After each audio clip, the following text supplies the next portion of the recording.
The title of the podcast is Self-Determination Theory. Self-Determination Theory in Education.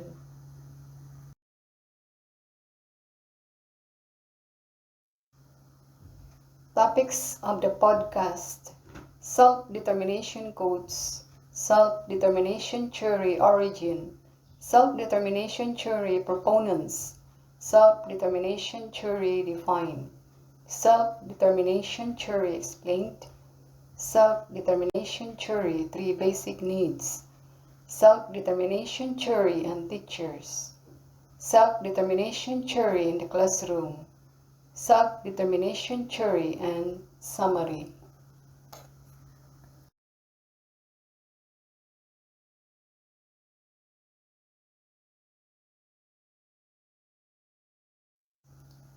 Self-Determination Theory Codes.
Chapter 1: Self-Determination Theory Origin. Self-determination theory is a central concept in positive psychology. In the 1960s, positive psychology took center stage in psychology world when Martin Seligman first started his experiments on dogs at the University of Pennsylvania. In his experiment, he arrived with a summary of learned helplessness. The summary of learned helplessness means an animal or human, after experiencing pain or discomfort in an inescapable situation, will cease trying to avoid the suffering even if there is an opportunity to escape. They believe they have no control over their situation.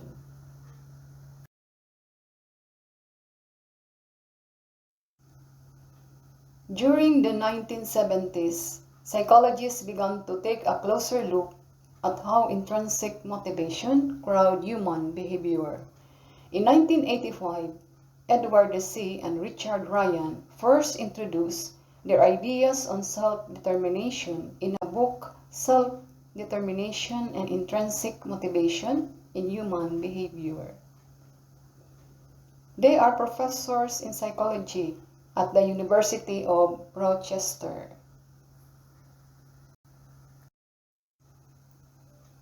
Born in 1942, Ed.D. received his Ph.D. from Carnegie Mellon University in 1970. He was an American professor of psychology and social sciences and director of Human Motivation Program as well. Born in 1953, Richard M. Ryan received his Ph.D. from the University of Rochester in 1981.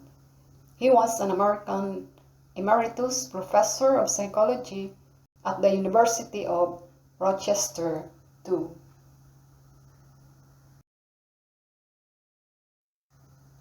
Self-determination theory proponents.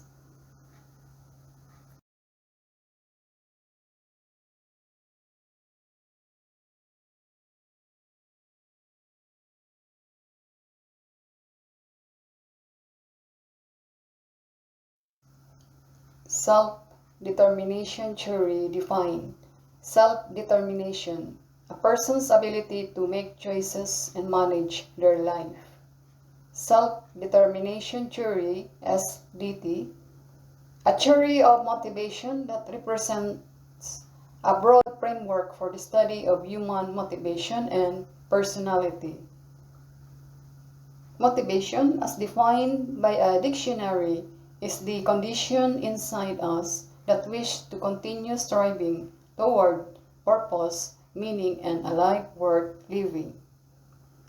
Personality, on the other hand, refers to the dominant qualities distinguishing a person. Examples: energetic, courageous, creative, organized, helpful, shy, talkative, and others.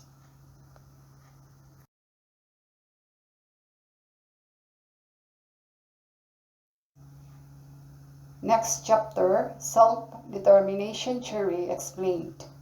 Underlying all of our behavior is motivation. Even for an activity that you don't feel like doing, some motivation pushes you to do it. Examples: cleaning your room, washing dishes. You don't like the unpleasant thought of waking up to dirty plates and glasses. In the heart of self-determination theory, psychologists recognize two general types of motivation. Letter A, intrinsic motivation. Letter B, extrinsic motivation. Letter A, intrinsic motivation. Doing something because it is naturally interesting and enjoyable. We do tasks because of its inherent satisfaction, regardless of what consequences it may have. Examples: reading about something because it's fun and engaging, watching movies, singing a song. We do these activities merely for fun and not because of pressure or an external reward. According to research, self-determined people are more likely to be moved by intrinsic motivation.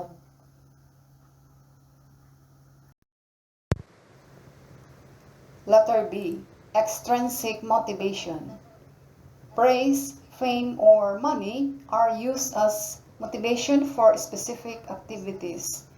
It is important because the prospect of receiving external rewards can often prompt individuals to exhibit certain advantageous behaviors. Furthermore, you are usually motivated by a system of rewards and punishment usually set out by an authority figure like a teacher, administrator, or manager.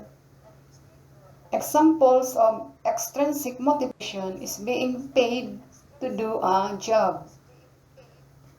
You may enjoy spending your day doing something other than work, but you are motivated to go to work because you need a salary to pay your bills. In school, reading about something to receive praise from a teacher.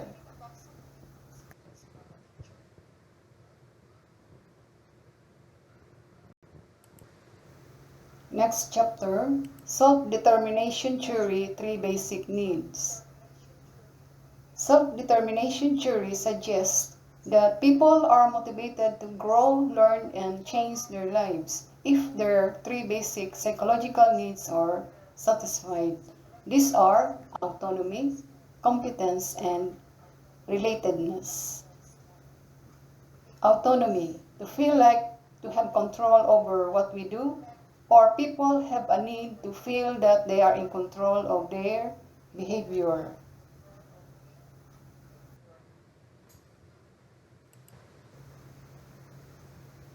Psychologists Jessie and Ryan emphasize that believing that you have control over your destiny motivated you to take actions that brought you closer to your destiny. If you do not feel in control of your behavior, then you will fail to take action. Competence. People have a need to build their competence and develop mastery over tasks that are important to them. In school, equipping students with the attitude, knowledge, and skills that will need to successfully manage their personal journeys to learning. Relatedness. People need to have a sense of belonging and connectedness with others.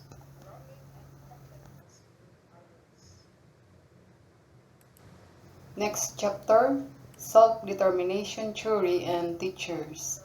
Many teachers were in a daily struggle to energize and motivated students who lack enthusiasm, refuse to cooperate, and even display aggressive behaviors.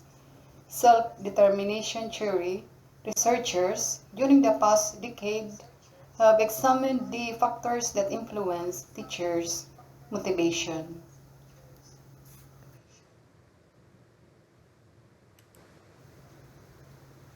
Evidence show that when teachers were empowered, receive opportunities to be creative, students will benefit. Some strategies that you will incorporate self-determination theory into teaching. Support. Autonomy gives students choices. Example, provide students with many ways to complete an assignment or project to solve problems and allow them to select their chosen method of doing so. Encourage relatedness. Example, teachers should know their students' names. Tell your students you value their questions and ask them what strategies they use when they top an exam. Cultivate competence. Students who feel competent are more willing to take challenges. Teachers could provide students with handouts or video resources that cover evidence-based study strategies suited to the course.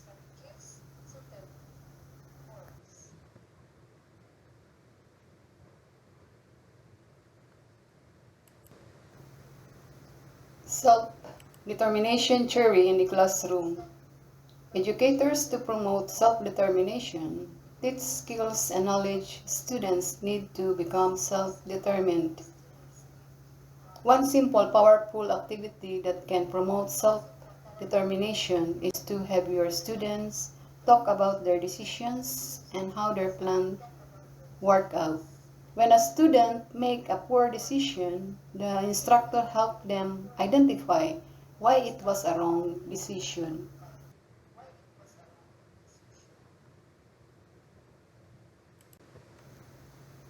Focus on self-determination is to include parents for educational planning. Parents are a student's first and longest lasting teachers. Teachers should work to ensure a meaningful involvement of parents in decision-making of students.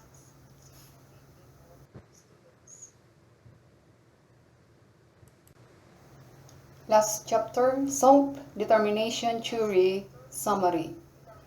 In psychology, self-determination is an important concept since it plays a role in psychological health and well-being. Research revealed that having high self-determination can foster success in many different parts in life. In the workplace, people with self-determination feel more satisfied.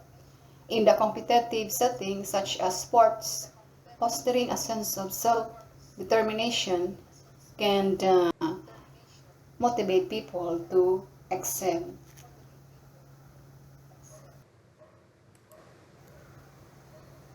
In social setting, seek positive relationship with people who will support you in the attainment of your goal. In school setting, self-determined students are likely to feel motivated to achieve high grades. Self-determined people take responsibility for their behaviors and don't shift blame elsewhere. And for challenges, they feel they can overcome through hard work.